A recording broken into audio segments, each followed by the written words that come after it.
What's up everybody, my name is Corinthian. Today we are going to react to another video by this guy, Range Day Bro. He actually always makes videos about the assassination of Charlie Kirk, especially on the shooting. Alright, so now here's this new video. Kirk update, ballistic dummy test raises doubts about the FBI story. Let's have a look at it, alright? Let's go.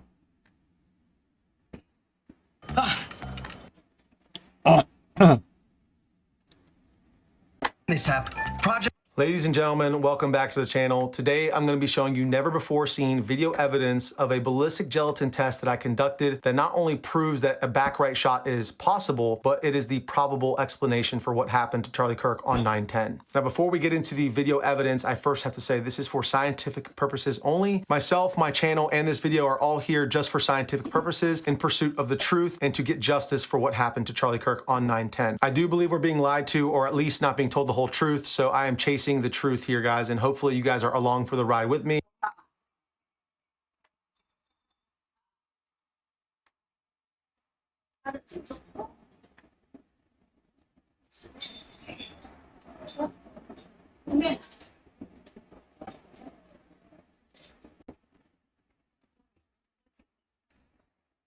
Smoothie. 还是不是跟认识的，他们更吵啊，还是他不要帮助啊。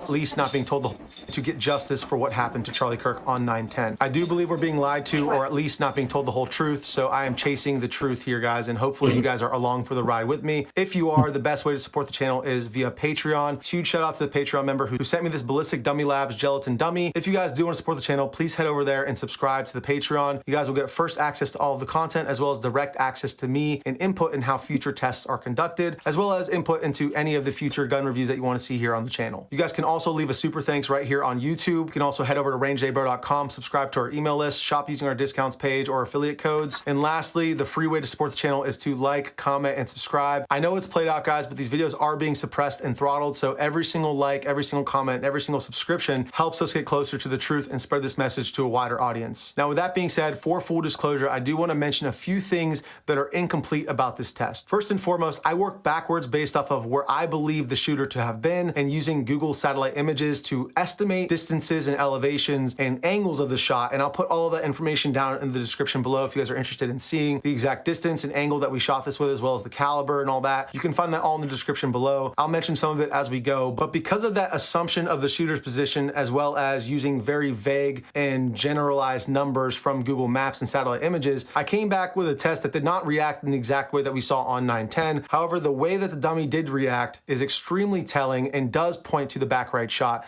but it wasn't perfect, and I want to let you guys know I'm going to be conducting another test in the future. So if you guys want to support that, please considering any of the ways that I mentioned to support the channel. Now, what are the inconsistencies I'm referring to? First and foremost, this is a bust dummy, so it is just from the collarbones up. It does not actually include the chest cavity, which we clearly saw expanding after Charlie was hit. Also, given the rough measurements that I had estimated and the lack of a venue that was appropriate to carry out the shot, we had to make some modifications to even the estimated distances and angles and things like that. So we actually took the shot at a 17-degree angle, even though I had estimated it closer to a 20-degree angle. We also had no concrete data on the degree of deflection of Charlie's seat and where he was sitting based off that back right shooting position, so we had to guesstimate that. And once I had got up in the shooting position, it was a little difficult to get into.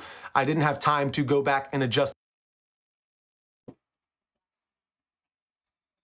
Huh?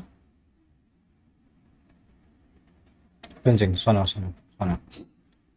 dummy, because I could clearly see based off that back right shooting position, so we had to guesstimate that. And once I had got up in the shooting position, it was a little difficult to get into. Degree of deflection of Charlie's seat and where he was sitting based off that back right shooting position, so we had to guesstimate that. And once I had got up in the shooting position, it was a little difficult to get into. I didn't have time to go back and adjust the dummy because I could clearly see from where I was standing that the bullet would not exit in the front left where we saw it on 9/10, and it would exit more so out of the side around this area, which is exactly what we saw had resulted. But I wondered if the spine would deflect the bullet slightly and maybe cause it to come out a little bit further in front of a straight line axis, which we did not see, and you'll see that here in the footage. And lastly, other little things like the wig that we have is not the same exact hairstyle that Charlie had, and little inconsistencies like that. Now, with that being said, without further ado, let's roll the footage.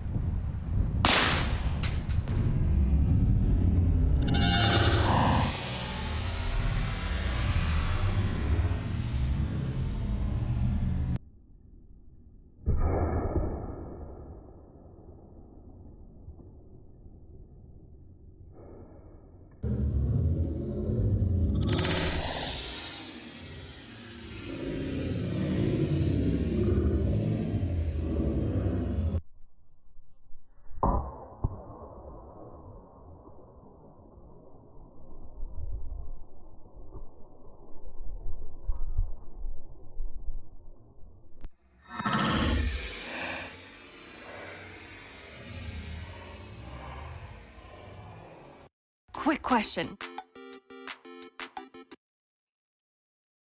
Customers wish they could use. All right, guys, so we are gonna break this down frame by frame. I just wanted to show you the footage in totality so you can see exactly what I was seeing when I first watched this. But the evidence really does get more damning as you watch it frame by frame. So we'll start with this frame right here. This is from a GoPro filming at 240. More damning as you watch it frame by frame. So we'll start with this frame right here. This is from a GoPro filming at 240 frames per second. Once the bullet impacts, you can immediately see that temporary wound cavity, or cavitation as it's been called, and you could see the bullet pulling the gel out as we saw on 910. That temporary wound cavity then snaps the chain in the back, which is the weakest point, and then you could see the cavity start to go down as you see some flesh fly off, and then you could see the hair react there shortly afterwards. You see the chain snapped. Again, without the upper chest portion of the dummy and without the correct trajectory, we don't have a mirrored result of the chain movement.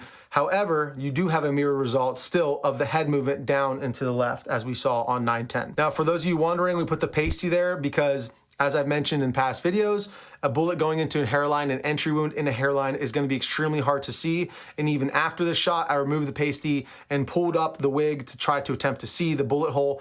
And because it's a mesh pattern underneath, I could not even find the bullet hole. It is that small entering, okay? So that is why the pasty is there as well, to give me a point of aim. Now, this side angle is extremely telling here, guys, okay?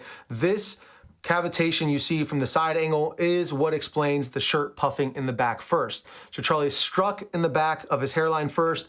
That expansion blows his shirt up in the back, which is the result of what we saw on camera. And this is the exact explanation for how that happened. Even though the trajectory wasn't 100% correct, you can still see that cavitation happen. You see the chain snap immediately. You see the violent motion of the chain flying up. Again, even with the wrong trajectory, all these things are still happening.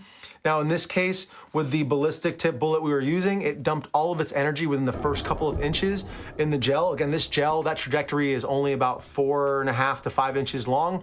And these bullets are designed to dump all of their energy in that short amount of distance and not over penetrate.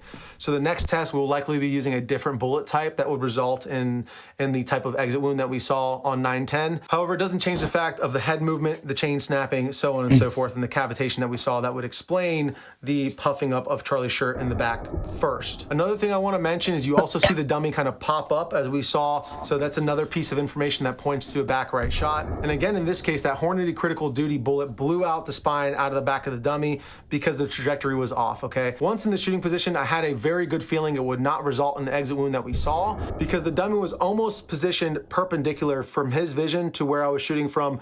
I knew that the result would not come out here. I had hopes that maybe the spine would deflect it and have it come out the front. However, once I was up there, again, we couldn't move the dummy. So an incomplete test, however, it does prove that the back right shot is most likely based off of these other factors. So you can disregard the spine blowing out because obviously we did not see that on 910. However, we did see the head movement, the hair movement, the chain breaking, and that cavitation as well. So this is another angle of the front shot filmed with the iPhone at 240 frames per second at 720p. Again, you see that extreme cavitation happen from the temporary wound cavity. You see that ballistic gelatin stretching out as the projectile passes through. And in this case, it happens up a little bit higher because of that incorrect trajectory instead of happening in the lower neck and upper chest that we saw on 910. But you can clearly see then the cavitation then goes down. You can see the hair begin to react. The chain is snapping and then the cavitation then goes down. You can see the hair begin to react. That incorrect trajectory instead of happening in the lower neck and upper chest that we saw on 910. But you can clearly see then the cavitation then goes down. You can see the hair begin to react. The chain is snapping and swinging to the front. Since it snapped in the back, it's swinging around to the front. If it would have snapped up here where Charlie's had, it would have swung around to the back as we saw on 910. Now here's another really good side angle that we have. Again, a GoPro at 240 frames per second, filming at 1080p. This one again shows that cavitation. If the shot had been better placed and the trajectory was more in line with what happened on 910, this cavitation that you see right here would have 100% puffed this shirt out as we saw on 910. And from this angle, we actually catch the bullet passing through and impacting the ground over here. So you can actually see why they were so eager to pave over the ground afterwards, because clearly there was a pass through and the bullet is likely still there or was there at one point before they paved over it. But again, you can see the hair movement lagging behind and then finally catching up to the head movement. The chain falls off of the front here. And again, an incomplete dummy, it ends right here. Here's yet another angle of that cavitation in the back. that would have caused the plume in the back of the shirt. And this was a wig from a Halloween costume store that we super glued onto this ballistic gelatin dummy. So obviously on a real human being, the hair would not be ripped out from the skin from an impact like that. What's the problem?